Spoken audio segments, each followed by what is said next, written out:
Tirupati brothers Lingusamy வழங்குற அஞ்சான் படத்தோடைய teaser வெளியாயிருக்கு. நேரு ஸ்டேடியம்ல நடந்த விஜய் அவார்ட்ஸ் ஃபங்க்ஷன்ல இந்த படத்துடைய டீசரும் வெளியிட்டு இருக்காங்க. இந்த படத்துல சூர்யா ஒரு புது ஸ்டைல்ல பார்க்கவே ரொம்ப ஸ்டைலிஷா இருக்காரு. அண்ட் சமந்தா ஃபியூ செகண்ட்ஸ் தான் வராங்க இந்த டீசர்ல. ஆனா ரொம்ப அழகா இருக்காங்க. படத்துடைய டீசரை பார்க்கும்போது இது ஒரு பவர் பஃப் ஆக்ஷன் மூவியா இருக்கும் அப்படிங்கிறது கிளியரா தெரியுது.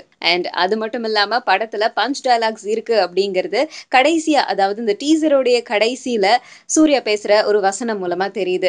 அதாவது சின்ன வேட்டு சத்தம் கேட்ட உடனே பறந்து போற புறா கிடையாது, நிதானமா இரைய தேடுற கழுகு அப்படின்னு சொல்லியிருக்காரு. ஸோ இது மூலமா இந்த படத்துல பஞ்ச் டயலாக்ஸ் இருக்கு அப்படிங்கிறது தெரியுது. அண்ட் காமெடி இது எல்லாத்துக்குமே பஞ்சம் இருக்காது. படம் ரொம்ப பவர்ஃபுல்லா இருக்குது அப்படிங்கிறது ஒரு சின்ன டீசர் வச்சு நமக்கு தெரியுது. ஸோ எப்போ படம் வெளிவரும் அப்படிங்கிற எதிர்பார்ப்பை ஆடியன்ஸ்க்கு மத்தியில ஏத்திக்கிட்டே இருக்கு இந்த டீசர். கூடவே யுவன் சங்கர் ராஜாவுடைய மியூசிக் ரொம்பவே சூப்பர்வா இருக்கு. ஸோ ரசிகர்கள் எல்லாருமே படத்துக்காகவும் மியூசிக்காகவும் வெயிட் பண்ணிட்டு இருக்காங்க.